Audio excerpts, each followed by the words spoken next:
Hello everyone, welcome back to the channel. इस video में मैं पावर बीआई को इंडस्ट्री लेवल पे किस तरीके से यूज़ किया जाता है रिपोर्टिंग के लिए और डेटा विजुअलाइजेशन के लिए, डेटा को कनेक्ट कैसे करते हैं, डेटा विजुअलाइजेशन कैसे करते हैं और रिपोर्ट कैसे तैयार करते हैं और कलीग्स या मैनेजर्स या फिर अपने स्टेक होल्डर्स के बीच में आप अपने रिपोर्ट्स को शेयर कैसे करते हैं। बस इतना ही नहीं, मैं आपको बताऊंगा कि माइक्रोसॉफ्ट सर्टिफिकेशंस आप कैसे ले सकते हो power BI data analyst associate का, जो कि PL300 के नाम से जाना जाता है, जिससे आपको जॉब लेने में काफ़ी आसानी होगी। तो चलिए शुरू करते हैं इस वीडियो को। थंबनेल से आपको पता चल ही गया होगा कि ये पावर बीआई का फुल कोर्स होने वाला है, बल्कि इंडस्ट्री लेवल पे पावर बीआई को किस तरीके से यूज करते हैं इसका पूरा ओवरव्यू और ट्यूटोरियल वीडियो होने वाला है। ट्यूटोरियल खत्म होने के बाद आप इस तरीके का इंटरेक्टिव डैशबोर्ड क्रिएट कर सकते हो पावर बीआई के अंदर। तो इस वीडियो के एंड तक आप इस तरीके का इंटरेक्टिव डैशबोर्ड क्रिएट कर पाओगे और ये एक रियल प्रोजेक्ट के बेस पे मैं आपको ये ट्यूटोरियल बना रहा हूँ। तो चलिए शुरू करते हैं पावर बीआई का basic to advance tutorial 2025। So who am I? Hi guys, this is Ratnesh Pandey and I am a senior lead data analyst at American Express and I am a certified Microsoft Office 365 product trainer with over 5 years of experience in the field of training and data analytics. Currently, I am holding a position of senior data analyst at American Express,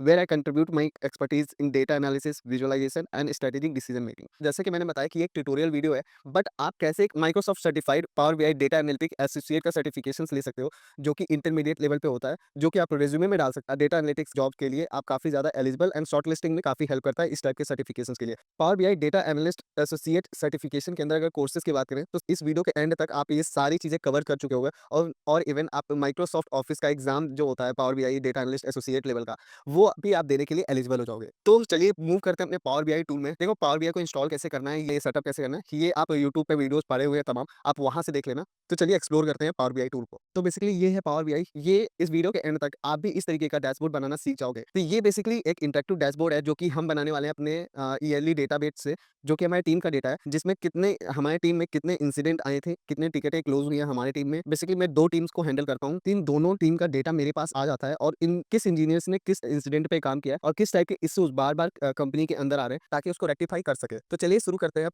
तो ये है power BI का UI. Power BI open करते ही जो सबसे पहला interface जो आता है पावर बीआई का, वो इस तरीके का कुछ होता है। फटाफट मैं आपको बेसिक चीज़ें आपको कवर कर देता हूँ। डेटा कहाँ-कहाँ से आप ले सकते हो। तो यहाँ पे आप जाओगे गेट डेटा के अंदर, तो आप देख सकते हो इतने सारे डेटा सोर्सेज़ हैं। कॉमन डेटा सोर्सेज़ सोर्सेज़ आप देख सकते हो कि कहाँ-कहाँ से आप डेटा ले सकते हो। मैं और मोर में जाके देखता हूँ कि कितने सारे डेटा सोर्सेज़ अवेलेबल हैं पावर बीआई के अंदर। तो आप इधर दे स्क्रॉल करके देखोगे तो बहुत सारे डेटा सोर्सेज़ हैं, जहाँ से पावर बीआई के अंदर आप डेटा को फेच कर सकते हो।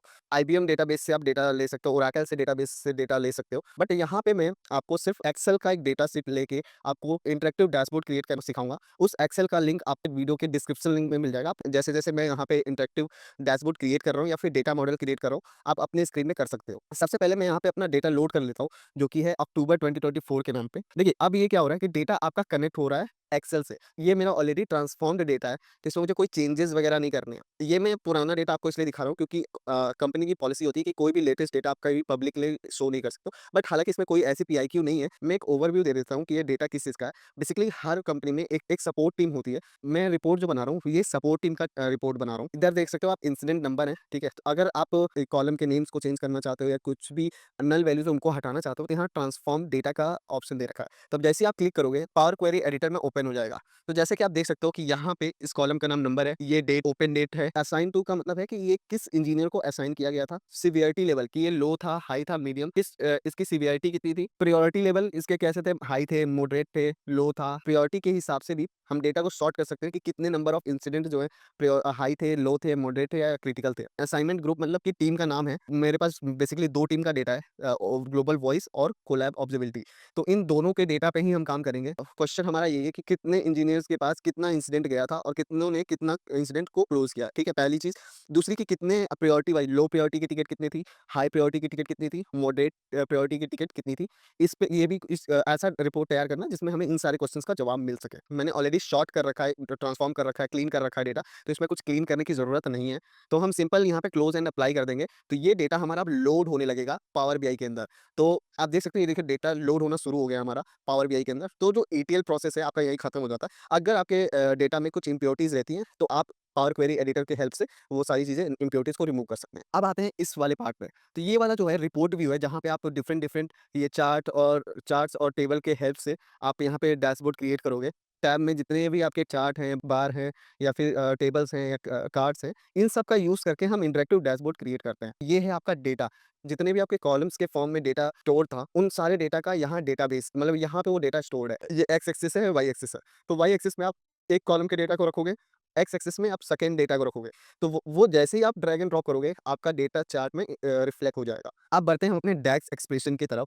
डैक्स एक्सप्रेशन वो एक्सप्रेशंस होते हैं जो कि आपको हेल्प करते हैं न्यू कॉलम्स, न्यू मेजर्स और न्यू हायरार्की क्रिएट करने में। डैक्स एक्सप्रेशन की हेल्प से आप डिफरेंट डिफरेंट मॉडल्स क्रिएट कर सकते हो। सपोज ये टेबल 1 है, अगर आपके पास 2 टेबल हो, तो डैक्स एक्सप्रेशन यूज़ करके आप उन डेटा को कनेक्ट कर सकते हो। टेबल फॉर्म में देखना है अपने डेटा को, तो आप टेबल व्यू में आओगे, यहाँ पे आपका सारा डेटा स्टोर्ड रहता है एज़ इट इज़, जैसे आपने ट्रांसफॉर्म करके यहाँ पे लोड किया हुआ है।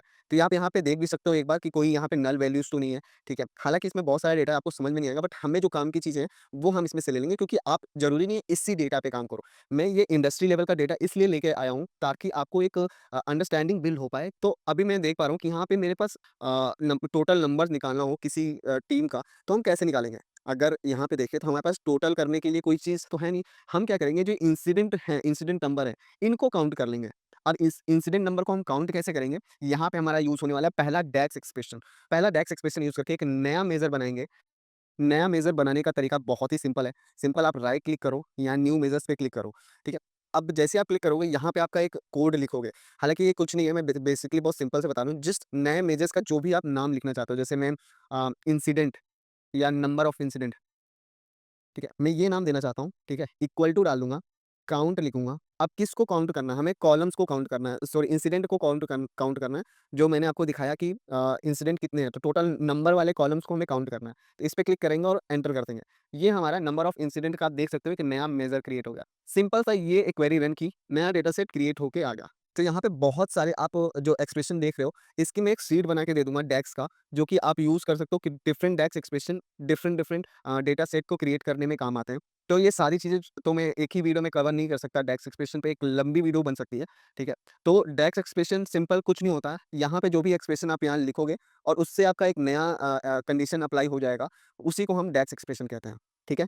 तो आई होप ये आपको क्लियर होगा। मैं ये बंद कर देता हूँ, क्योंकि हमारा ऑलरेडी एक कॉलम क्रिएट हो गया। अब अगर देखा जाए तो एक्चुअल में हम अब रिपोर्टिंग वाले पार्ट पे अब आ चुके हैं कि हम अपना रिपोर्ट तैयार करना शुरू करें। तो सबसे पहले हमें देखना है कि हमें कितने टीम्स में कितनी इंसिडेंट आई हैं, टोटल नंबर ऑफ इंसिडेंट निकालना है। तो हम इसमें आप देख सकते हैं यहाँ पे कॉलम्स में, तो यहाँ पे हम डेटा लेंगे असाइनमेंट ग्रुप का, ठीक है?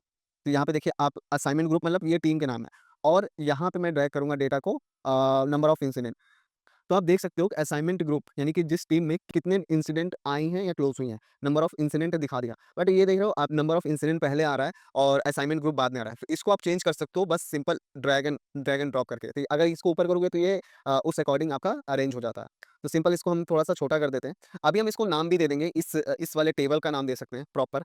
वो पार्ट आप इधर से यहाँ पे आप फॉर्मेट में आओगे, विजुअल्स में आओगे, और यहाँ पे डिफरेंट डिफरेंट आप स्टाइलर्स का यूज करके आप इसको स्टाइलिश बना सकते हो। राइट, अभी क्या है, हमें क्वेश्चंस के आंसर लेने हैं। अगर मैंने आपको बोला कि पहला क्वेश्चन था कि जितने टीम्स हैं उनमें कितने नंबर ऑफ इंसिडेंट क्लोज हुई हैं, तो नंबर ऑफ इंसिडेंट क्लोज होने का हमें पास एक डेटा दिखने लगा कि कोलैब में जो है 23 डेटा इंसिडेंट क्लोज हुई हैं, और ग्लोबल वॉइस ऑपरेशन में 122, और टोटल दिखा रहा है 145, ठीक है? तो अगर देखा जाए तो आपने एक रिपोर्ट तैयार कर ली बिना कुछ इतने जो कॉम्प्लिकेटेड, अगर आप एक-एक काउंट करके निकालने जाते कि कितने किस टीम में कितने नंबर ऑफ इंसिडेंट गई हैं, तो वो निकालना इम्पॉसिबल था इस वाले डेटा से। हालाँकि ये भी बहुत छोटा डेटा है, इससे बड़े-बड़े डेटा सेट पे भी हमें काम करना होता है, तो सिंपली ये काउंट करके आप नहीं कर सकते। बट पावर बीआई की हेल्प से, ठीक है, कांग्रेचुलेशन, आपने एक रिपोर्ट तैयार कर ली। तो हम डिफरेंट डिफरेंट चार्ट्स का यूज़ करेंगे आंसर्स को निकालने के लिए। दूसरा क्वेश्चन हमारा ये था कि हमें पता करना है कि किस टीम के इंजीनियर ने कितने इंसिडेंट लिए हैं, ठीक है? और हमें ये बार के माध्यम से पता करना है कि कितने इंसिडेंट किस इंजीनियर ने क्लोज़ किए हैं। देखिए, अगर आप इस पे क्लिक करके आप किसी भी विजुअलाइज़ेशन टूल पे क्लिक करेंगे, तो उस फॉर्म में वो चेंज हो जाएगा। ये चीज़ आप, ये सब एक दूसरे से लिंक्ड है, इंटरकनेक्टेड है। तो हमारे रिपोर्ट में जिससे हमें बेस्ट आंसर मिल जाए, हमें बस वही डेटा चार्ट्स को यूज़ करना है। चलिए अब दूसरा चार्ट बनाते हैं, जिसमें हमें आंसर मिलना चाहिए कि किस इंजीनियर ने कितने इंसिडेंट क्लोज़ किए हैं। तो असाइन्ड टू में हमारे इंजीनियर्स के नाम थे, तो मैंने असाइन टू, और नंबर ऑफ इंसिडेंट कितने क्लोज़ हुए हैं। अब इसको मैं बड़ा कर दूँ, तो आप देख सकते हो किसने सबसे ज़्यादा इंसिडेंट क्लोज़ किए, उनकी एक रिपोर्ट तैयार होगी। जिस टीम पे आप क्लिक कर रहे हो, डेटा अपने आप चेंज हो जा रहा है। समझ रहे हो ना कि ये जो भी आप चार्ट क्रिएट करोगे, वो चार्ट आपस में इंटरलिंक्ड होगा। अब देखना है कि जो भी टीम है, उस टीम के मेंबर्स ने कितने इंसिडेंट क्लोज़ किए हैं। तो हम फिर से एक टेबल लेंगे, जिसमें हम असाइनमेंट असाइन टू और incident number of incident close का हम डेटा डाल रहे हैं। इस वाले टेबल से हमें ये इन्फॉर्मेशन मिल रही है, उस टीम के जो मेंबर हैं, जैसे बालाजी रमेश एंड जितने भी ये टीम मेंबर्स हैं, उन्होंने कितने इंसिडेंट क्लोज किए, तो उसका एक रिपोर्ट हमें मिल गया। अब हम आगे बढ़ते हैं थोड़ा और थोड़ा सा प्रोफेशनल और ब्यूटीफुल को लुक देते हैं। तो हम इसके जो बैकग्राउंड है, जैसे आप देख रहे हो व्हाइट कलर का है, और जो मैंने आपको डैशबोर्ड क्रिएट करके दिखाया था वो कुछ इस तरीके का था। तो अभी आप देखें कि हमने ये वाला पार्ट कवर कर लिया कि ये इन्फॉर्मेशन हमें मिल जा रही है। ठीक है? तो हम अगर बैकग्राउंड चेंज करना है और इस विजुअलाइज़ेशन पार्ट के फॉर्मेट में आना है, कैनवास बैक यहाँ पे कैनवास बैकग्राउंड पे क्लिक करना है, यहाँ वॉलपेपर पे क्लिक करोगे, फिर कैनवास का कल देखिए कैनवास के नीचे जो है वॉलपेपर है, वॉलपेपर के नीचे आप अगर कलर पे क्लिक करोगे, तो कलर देख रहे हो आप चेंज हो रहा है, ठीक है? अगर इस पे चाहे तो आप कोई बैकग्राउंड में इमेज लगाना चाहो, तो इमेज भी लगा सकते हो। मैं यहाँ पे ये इमेज सेलेक्ट कर रहा हूँ और इमेज फिट को मैं नॉर्मल से फिल कर दे रहा हूँ। तो अभी क्या किया कि वो जो भी इमेज था उसको हमारे इस रिपोर्ट व्यू के अकॉर्डिंग उसने फिल कर दिया। तो आगे बढ़ते हैं इसमें और हम जो हैं टाइटल्स हैं, वो टाइटल्स कैसे लिख सकते हैं? तो सिंपल से कुछ नहीं है, टेक्स्ट बॉक्स दिखा है, आप इस पे क्लिक करेंगे। यहाँ पे आप टाइटल डाल सकते हो, सपोज़ मैं ये अक्टूबर का रिपोर्ट बना रहा हूँ, अक्टूबर 2024 का टीम रिपोर्ट, ठीक है? इसको थोड़ा-सा मैं बोल्ड कर देता हूँ और साइज़ जो है इसका थोड़ा कम कर देता हूँ और ये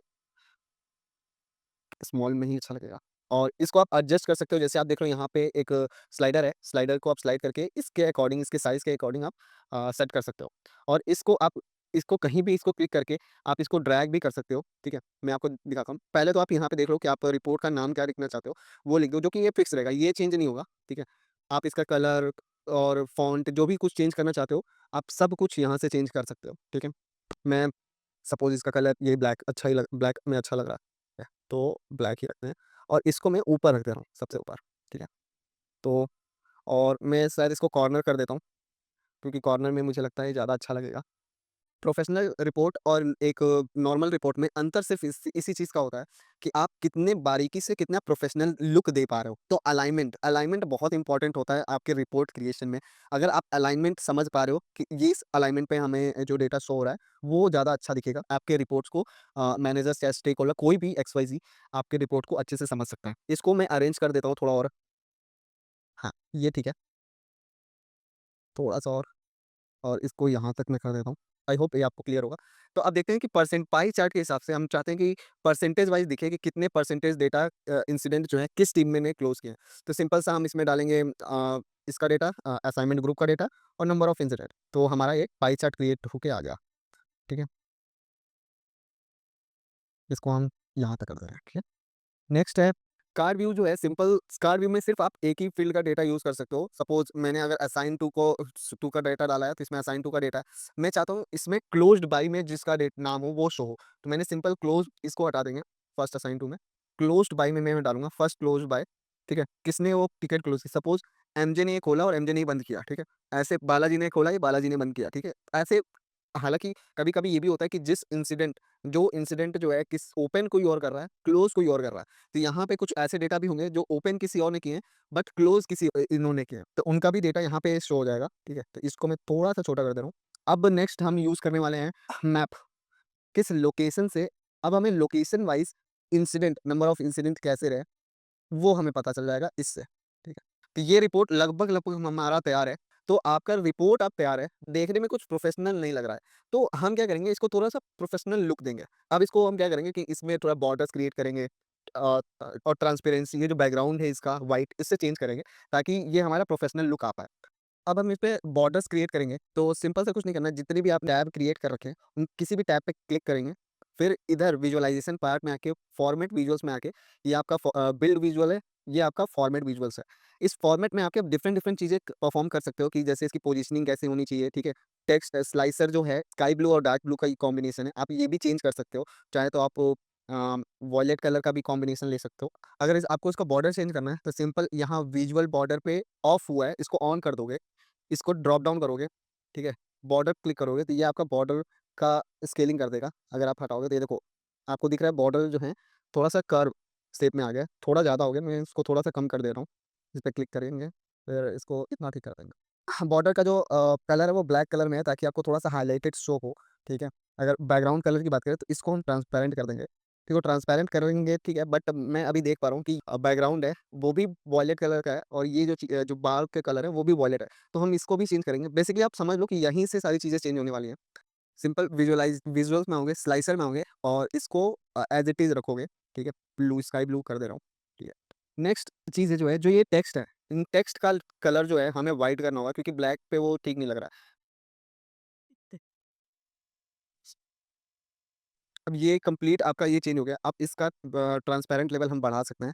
तो अगर हमें इसका ट्रांसपेरेंसी कम करना है, तो आप फॉर्मेट विजुअल में आके, जनरल में आके, इफेक्ट के अंदर जो है, बैकग्राउंड की ट्रांसपेरेंस, ये है बैकग्राउंड, इसकी ट्रांसपेरेंसी 100% कर लोगे। ये आपके जो बैकग्राउंड है उससे मैच हो जाएगा। चाहे तो आप थोड़ा सा कम कर सकते हो, ताकि वो डिस्टिंग्विश हो सके कि हाँ, ये आपका टैब है। पूरा ये अगर आप नाम चेंज करना चाहते हो, ये कुछ जनरल नाम, तो इसका आप टाइटल रख सकते हो। सपोज मैं इसको नया टाइटल देता हूँ असाइनमेंट ग्रुप को, percentage percentage of incident close. तो आप किस टीम में कितने इंसिडेंट क्लोज हुए, इसका एक और अगर आप देख सकते हो कि ये जो वैल्यू वाले जो हैं, वो काफ़ी छोटे छोटे दिख रहे हैं, तो आप इनका साइज भी बढ़ा सकते हो। सिंपल ये वैल्यू वाले ऑप्शंस में आना है, ठीक है? डिटेल्स के अंदर आपको ऑप्शन में वैल्यू ऑप्शन मिल जाएगा, इसको आप बढ़ा दोगे तो ये देखो साइज आपका बढ़ गया, ठीक है? जितने भी आपने टैब क्रिएट किए हैं, उन सबको एक एक करने के बजाय आपको मैं एक ट्रिक बताता हूँ, इसको एक साथ सारे टैब के कलर और डिज़ाइन चेंज कर सकते हो। सिंगल आपको एक को क्लिक करना है जिसको आपने काफ़ी ज़्यादा मॉडिफाई किया है, और फॉर्मेट पेंटर पे क्लिक करना है, और जिसका भी आप डिज़ाइन सेम टू सेम रखना चाहते हो उस पे ड्रॉप कर देना है। एज इट इज़ चेंज हो गया जैसा आपका ये था। इसका भी मैं थोड़ा चेंज कर देता हूँ, फॉर्मेट पेंट, ओके। बूम! तो ये आपका डैशबोर्ड बन के तैयार हो गया है। तो इस ट्यूटोरियल में आपने सीखा कि पावर बीआई में आप डेटा को कनेक्ट कैसे कर सकते हो, ट्रांसफ़ॉर्म कैसे करोगे, फिर पावर बीआई के अंदर लोड कैसे करोगे।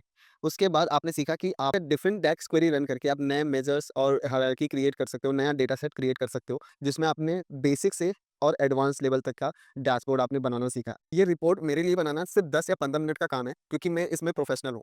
बट आप जब आप फर्स्ट टाइम अगर पावर बीआई को यूज़ कर रहे हो, किसी भी डेटा से आप रिपोर्ट तैयार कर रहे हो, तो आपके लिए डिफ़िकल्ट हो सकता है। इस चीज़ को एक वीडियो लेक्चर में या 2 वीडियो लेक्चर्स में नहीं समझा जा सकता। इसीलिए मैं लेके आया हूँ आपके लिए एक Microsoft certified power BI program. इस प्रोग्राम के अंदर मैंने 10 लेसन्स में आपको पावर बीआई के अंदर जो भी टूल्स मैंने इस वीडियो के अंदर सिखाए, उसको डिटेल्ड वे में इस कोर्स के अंदर सिखाया हुआ है। इन सारे कोर्सेज़ के लेक्चर तो आपको एक्सेस मिलेगा ही, इसके साथ आपको कुछ बोनसेस मिलने वाले हैं।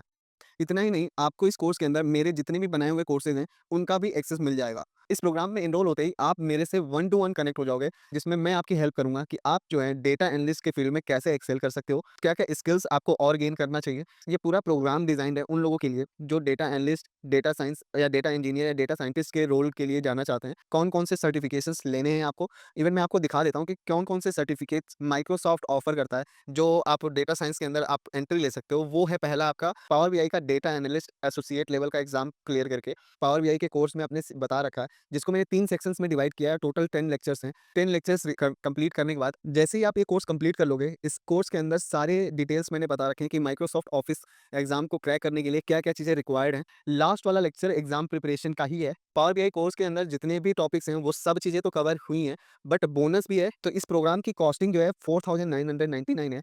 अभी ये कोर्स मैंने 100 बच्चों के लिए 80% ऑफ कर रखा है। अगर ये वीडियो देख के आप ये कोर्स खरीद रहे हो, तो मैं सिर्फ़ 10 बच्चों को, सिर्फ़ 10 लोगों के 10 कमेंट्स जो जिनके भी आए होंगे, उनको एक सीक्रेट कूपन देने वाला हूँ।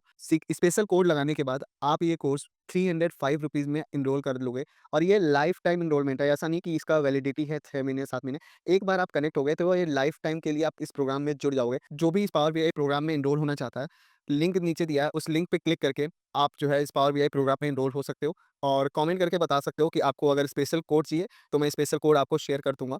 I hope you like this video. अगर आपको कोई भी डाउट हो तो कमेंट करके बता सकते हो। चैनल को सब्सक्राइब करना मत भूलना, ताकि आपको मेरे जितने भी आने वाले अपकमिंग वीडियोज़ हैं, उनका अपडेट मिलता रहे। तब तक के लिए बाय बाय, टेक केयर।